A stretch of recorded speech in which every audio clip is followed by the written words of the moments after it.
Contes et légendes des mille et une nuits. La tour des mille tristesses. Un jour, il y a de cela des lunes et des lunes, la troisième épouse du calife Haroun al-Rachid mit au monde une princesse qui fut nommée Maïmara. L'enfant était hélas d'une laideur peu commune, et, en grandissant, ce défaut ne fit que s'accentuer. Son père, consterné, sollicita l'avis des plus grands médecins d'Orient. Les uns appliquèrent à la petite fille des crèmes et des onguents qui enflammèrent sa peau, d'autres des lotions et des cataplasmes qui la lui desséchèrent. D'autres encore lui prescrivirent des tisanes qui brouillèrent son teint, jaunirent sa langue et ternirent ses cheveux. Bref, non seulement leurs soins restèrent sans effet, mais ils l'enlaidirent davantage, pour autant que la chose fût possible. Devant l'impuissance des remèdes terrestres, le calife eut recours au ciel. Il leva un impôt pour construire une mosquée afin de s'attirer les bonnes grâces d'Allah et décréta un jeûne illimité. De jour comme de nuit, des prières montaient vers le Très-Haut. On brûla des encens, on fit pénitence, on sacrifia des agneaux en vain. L'état de la princesse ne s'améliora pas, bien au contraire. Lorsqu'elle eut 15 ans, sa disgrâce était telle que, malgré son voile, nul ne pouvait la regarder sans frémir. Or, un jour, une vieille femme se présenta devant le calife. « Commandeur des croyants, lui dit-elle, l'écho de ton infortune est parvenu jusqu'à moi. J'ai quelques dons que m'a légués ma mère qui était une fée.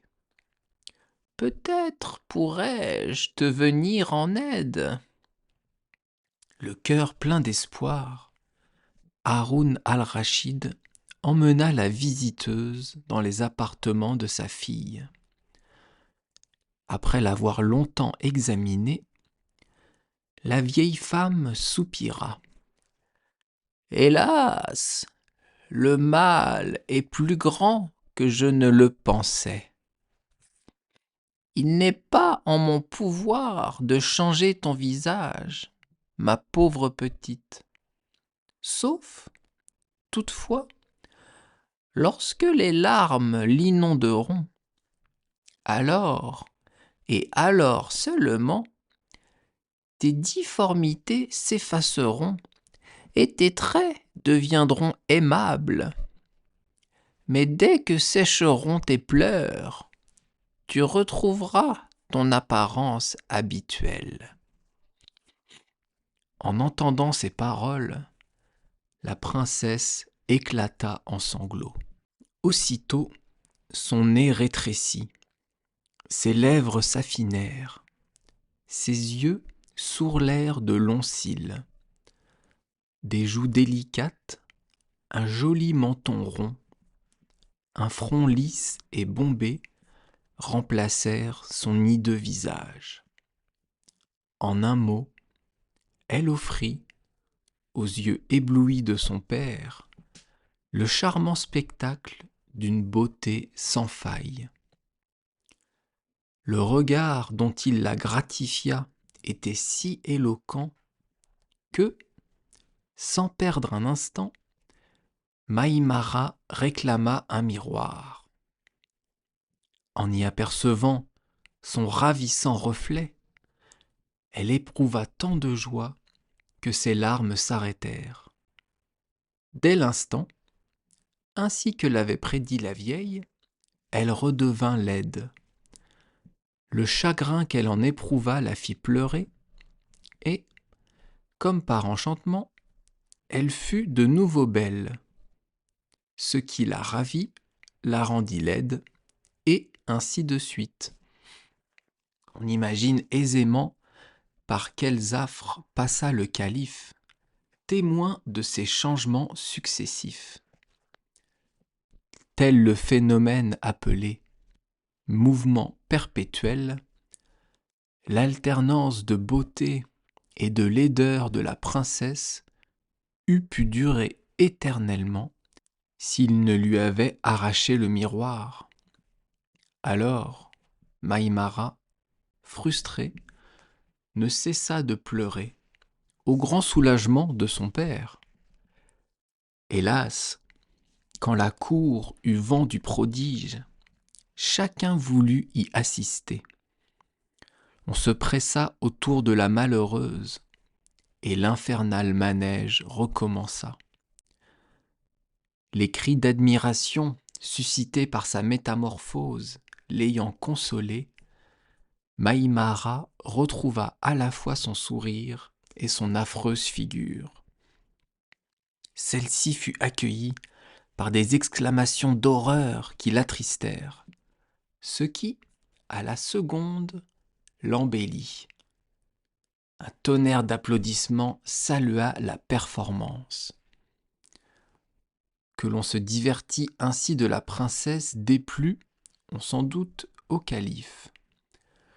Il s'empressa donc de disperser l'assistance et, afin de soustraire Maïmara à la curiosité de son entourage, la fit enfermer dans une haute tour, sans porte ni fenêtre, en la seule compagnie d'une servante aveugle. Les années passèrent. Nulle visite ne venait distraire les recluses, dont la nourriture était disposée chaque soir dans un panier accroché à une poulie qu'elles hissaient dans leur retraite, de sorte que, hormis l'esclave chargé de leur ravitaillement, chacun les oublia. Dans ce triste séjour, Maïmara s'ennuyait beaucoup. Elle pleurait donc sans cesse et, en conséquence, demeurait toujours belle.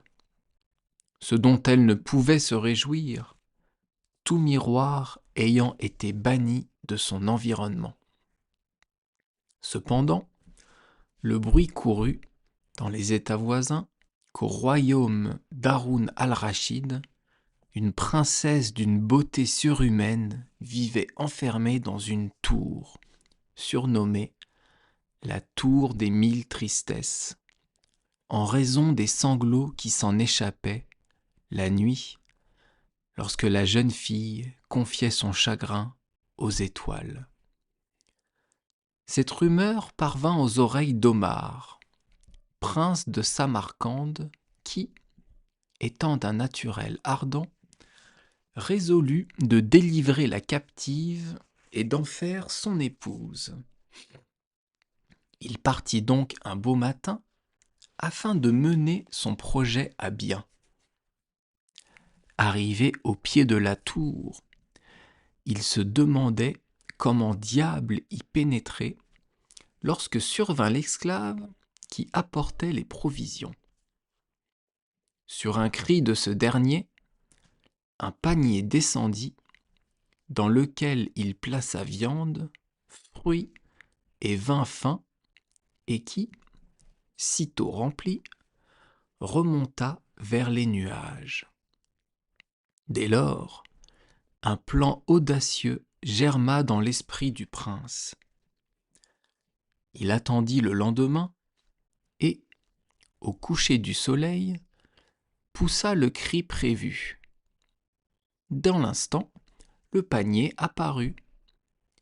Il s'y introduisit, rabattit le couvercle et fut hissé au sommet de la tour, sans que la servante qui tirait la corde soupçonna la supercherie. Quelle ne fut pas la surprise de Maïmara lorsqu'elle vit surgir un homme en lieu et place de son dîner. Omar, émerveillé par sa grâce, bien supérieure à tout ce qu'il avait imaginé, s'empressa de lui déclarer sa flamme. Or, chaque nuit, la princesse priait Allah qu'un beau jeune homme parût et l'arrachât à son triste destin. Devant la réalisation de son vœu, elle fut transfigurée de bonheur et devint plus hideuse qu'elle ne l'avait jamais été. Quand elle lui tendit les bras avec entrain, l'horreur du prince fut telle qu'il recula, trébucha, bascula dans le vide et se fracassa le crâne. À dater de ce jour, la princesse prit le deuil. Pleurer ce fiancé perdu devint son unique souci, sa seule occupation.